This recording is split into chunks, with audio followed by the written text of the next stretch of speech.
You've been waiting. In many ways, because as I make this video, the moon has been in a balsamic place in Leo. It's made its connection to Venus while I made this and prepared for this video today to go into the moon in Virgo into Tuesday and Wednesday. Still in a balsamic phase to get ready for what this video is all about, the new moon in Virgo that happens on Thursday, into Friday, Mercury Retrograde station, and into Saturday, where Venus gets the first huge tests as she comes out of a retrograde cycle. 3 days. 3 days in a row with 3 major chapters in the story that finally I think we get to start to move forward. A reminder, yes, there are many other planets retrograde right now, but we do get a movement here with new moon, as we always do, and then within 24 hours or less than that, Mercury, the trickster, who's been playing his games for 3 weeks retrograde. Where is my credit card, by the way? I lost it. I have to find it. I will find it. Is going to move forward on Friday, and Saturday we lead into a Venus chapter. So I'm going to talk about those things, a couple charts, a couple graphics, and you know me, a little rant or two. Here, September 10th, I've been making and preparing this video while the moon has been in Leo in its balsamic phase. Remember, balsamic means chill. Balsamic means closing stuff up and finishing to get ready for the new moon phase. It's a quiet, meditative place. It's the things where things go to die. There's the dirt is cleaned. We don't do anything. We wait. We almost, in a sense, prepare and nurse our wounds to get into a new moon phase.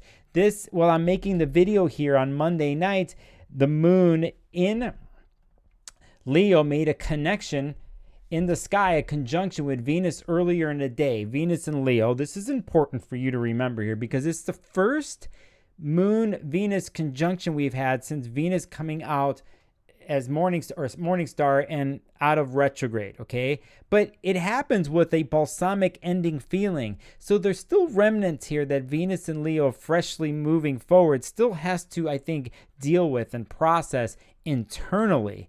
This is why I make this video. When we go into Tuesday, the moon goes into Virgo eventually late Tuesday night at 18 p.m. Pacific to move in still a balsamic phase into Wednesday. And then we get to the September 14th Virgo new moon at 6:39 p.m. We go from balsamic phase to new phase. And here is the chart for the new moon in Virgo, what we're going to talk about, the first of the important 3 days that I've mentioned. And I want to show you a couple things. We first want to point out the 21 degree place that the sun and moon are meeting to create a new moon. And just so you know, if you have anything mutable in your chart, I always do this. We'll go Gemini, Virgo, Sagittarius, Pisces, okay? Those are me. If you have anything mutable in these degrees close to there, you're affected by this, okay? So then the other thing about this is it's very important is we want to point out Mercury in this chart that is still retrograde right here at 8 degrees, and it's about to end this cycle very soon, and that will be the second thing I'm going to talk about here. And we also want to point out huge importance here is Uranus at 22 degrees Taurus, which is making an incredible trine to the moon and sun. Let's clear it out again. Here it is there. They're both vibing with each other with Uranus. A fresh, clean new moon to come your way in Virgo, which I think Virgo likes to hear. And let me say something here. It's going to seem like a joke, but it's really not. I think Virgo likes fresh and clean. I think it also likes to get down and dirty. So you need to have both. Get dirty so you can get clean. Get clean so you can get dirty. That type of movement and mutable action in a simple way, I think Virgo has a gift for and also plays out its story in those ways. I know it sounds very simple, but let's just keep it that way. But Uranus here at 22 degrees brings something new, something fresh, another way of clean. So fresh, so clean. You know that song? So that kind of thing, that kind of movement, progressive, at times shocking, at times electrical, But something new and progressive to come in is Uranus affecting the new moon in Virgo. So this isn't an ordinary one. There is some juice to all this, and we have to make note of it. Where's Mercury in this whole story? I think Mercury is in the story because of its place and what it's about to do the next day, which is to stop moving backwards, stop, and then eventually start to move forwards. So we have a feeling here with the new moon, even though Mercury's retrograde in this chart, that it's about to do something, move forward. And if you've been waiting for some movement, if you've been waiting for some sort of change, especially if things have been balsamic, all these other, most of the planets in astrology, the big ones are retrograde right now. Jupiter, and let's make it Jupiter's retrograde, Uranus is retrograde, Chiron is, I take that into account, Neptune, Saturn is retrograde, so is Pluto. Who am I missing? That's it. Venus has moved forward at 14 degrees here. We see Mars at 11 degrees Libra, which is really ramping up a story, and Mercury here about to station. So we're like, okay, we're digging this. We like the movement here. We like the so on and so forth. We also want to point out here, though, building in the background is at 15 degrees, and we'll get to this. We still here. It's happening this week. 15 degrees Jupiter, 14 degrees Venus in Leo. We're waxing, as they call it, moving towards its exact square that's going to happen on September 16th on the Saturday. What to do with this new moon? We'll start there. Out of anything, you look to the Taurus and you look to the Virgo parts of your chart, and you use whatever you have learned here since May, I'm going to say, in the Taurus part of your chart. With Jupiter being there, with Uranus playing a story there, there's something new and a different way of looking at things and how you're going to take that and incorporate it in the Virgo part of your chart. This is a trine aspect, and we like this. We like the freshness and the movement of this new moon, especially because there's been a lot of work done in the Virgo parts of everyone's chart ever since summertime. Along with the Venus and Leo retrograde transit, one of the most important transits that was happening was Mars was in Virgo for almost 2 months. I made a video about that. You go find it. Then after it was done, Mercury pretty much went into Virgo, then it went into its retrograde place. And the sun's in Virgo right now as I make this video. And eventually, in October, Venus will enter Virgo. So just as important as the Venus and Leo transit has been, all the Virgo transits are huge, and they're locked in together in this interesting story, and I think they feed off of each other. So we want to pay attention to the Virgo part of your chart and know that some influx of fresh energy is coming in, and we can utilize this tool like Virgo likes to take tools and to repair, refine, refinish so things are efficiently running in that area of your chart. Basically, you could see here I had September 14th, Virgo new moon at 6:39 p.m. I'm pointing out the Uranus trine. And then the next day, we have Mercury. It's September 15th at 1:21 p.m. Mercury stops being retrograde and starts to move forward. And here is the chart here for the Mercury station. I will show you and annotate this like I do, because I might change the way I do things on my videos here soon, but we'll do this. We're going to point to Mercury here at 8 degrees. Stationing. Important degree here, because it's about to go 8 degrees and cover the last 3 weeks that in the Virgo part of your chart of retrograde. That period of time, Mercury's about to go over again and try to implement the tools and what it's learned, and hopefully a new way of tweaking details and doing the little things. Chop wood, carry water, to-do lists, our regimens, the things we do to need to serve ourselves in an organic, earthbound way. This is Virgo. We look to Virgo in our charts, and we look to see about the tools to serve ourselves first, so then we could serve the whole in a sense, or serve the system that we are a part of. So we like this. We dig this. Finally, let's make a note of things. Let's pay attention. It's 1:21 p.m. Pacific time, and it was just 6:39 p.m. the day before where the new moon happens. Less than 24 hours basically here, you have a shift happening with the new moon and then Mercury stationing forward. Now we get to get things going, and this pretty much sets off a series of astrological events that goes all the way into November, where we're going to have movement happening. And then we hit those times, we're going to have other planets stationing, stop their retrograde stations, start to move forward. So basically, prepare yourselves here. You're going to get a clue. Caveat, as they say. Whenever Mercury stops to go retrograde or moves a station forward, we want to like basically think about it in full moon terms, but things are erratic. Even if it's harmonized with your chart or it's messing with your chart, we are basically going to tell ourselves that the new moon on Thursday, the 14th, 15th, 16th, going all the way into Monday, that there's retrograde mercurial quirkiness, trickster madness that's going to happen. You should expect this. I think especially with this one, Mercury's at home in Virgo, and we hear that. That's great. It's still going to happen. I still think it's crackling in a sense. And the reason is because I think the new moon and the imprint with Uranus on the new moon and Uranus in an earth sign, there is just a little bit of unpredictability along with the Mercury station. Things have a tendency to happen and be a little funky, and you have to roll with this because you've been rolling with it for 3 weeks. So hopefully you've gotten you've gotten a little used to this. Expect a little bit more.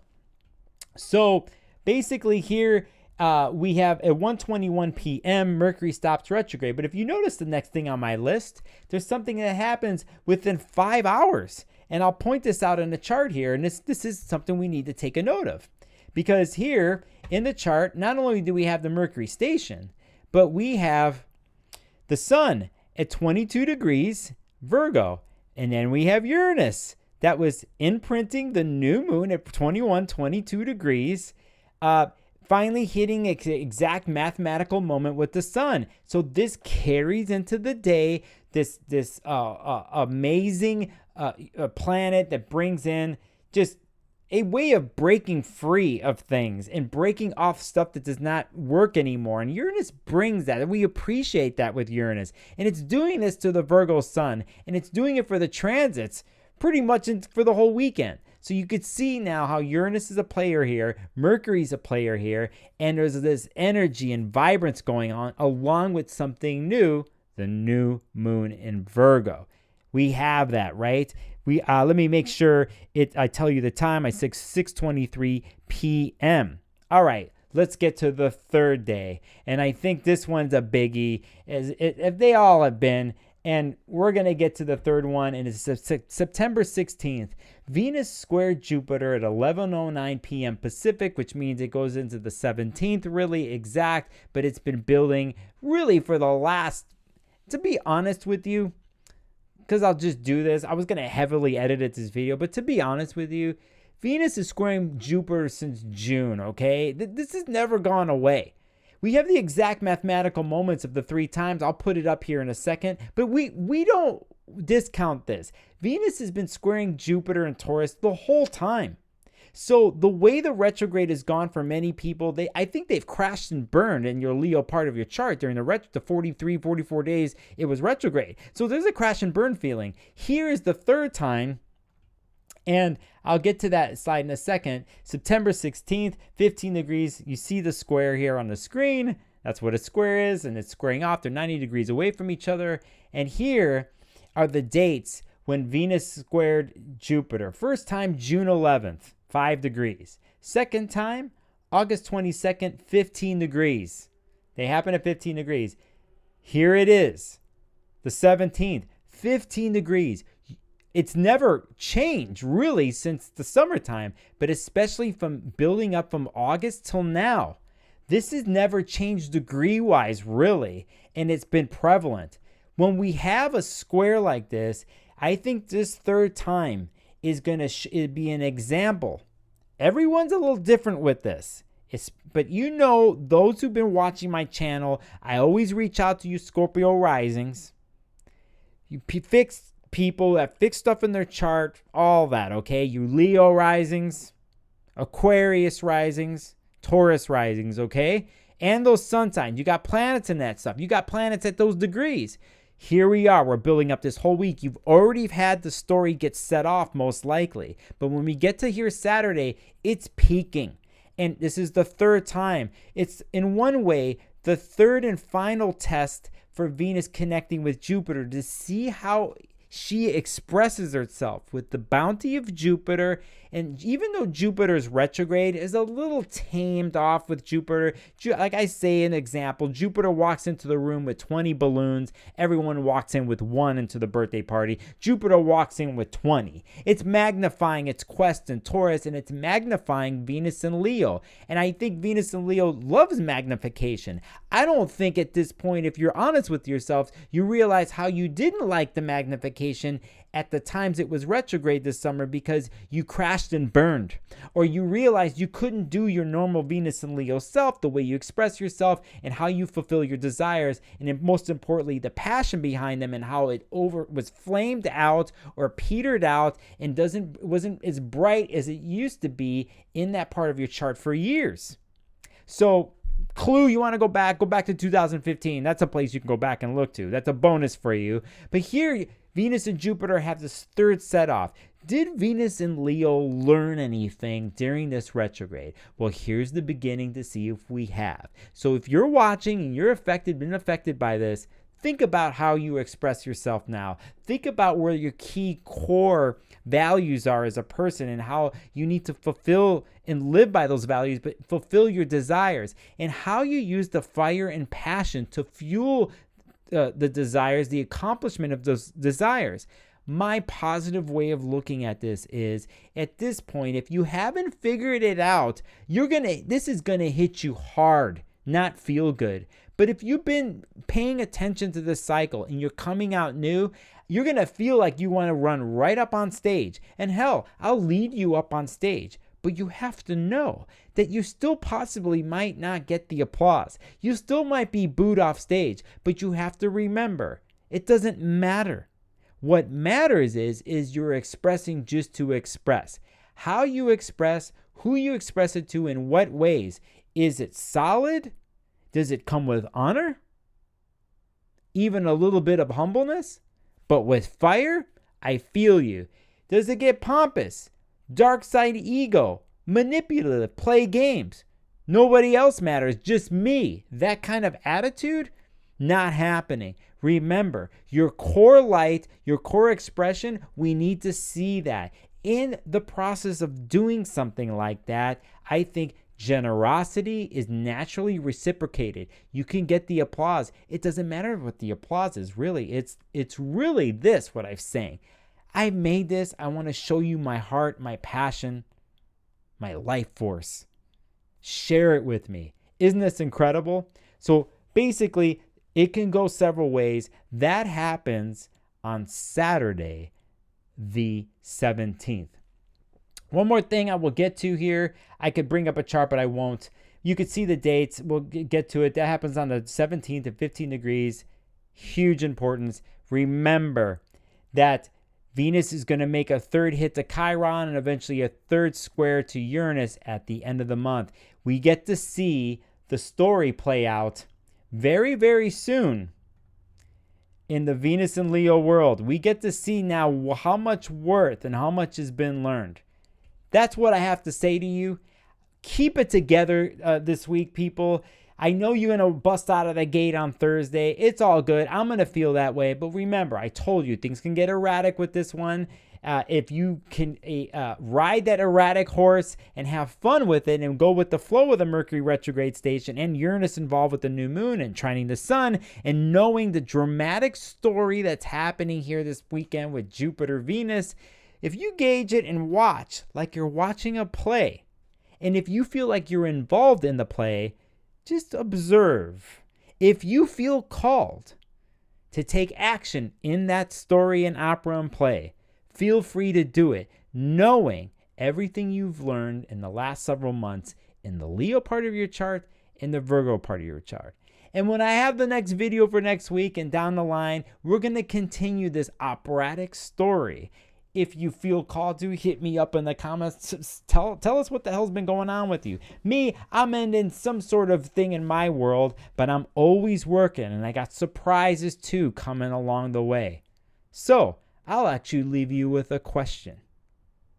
What will you do this week this weekend with the Venus and Leo part of your chart or the Virgo part of your chart? Will you bring in the tools that you've learned in the Virgo part of your chart the last 3 weeks? Will you bring in the tools you've learned since June in the Leo part of your chart? Well, we'll see, won't we?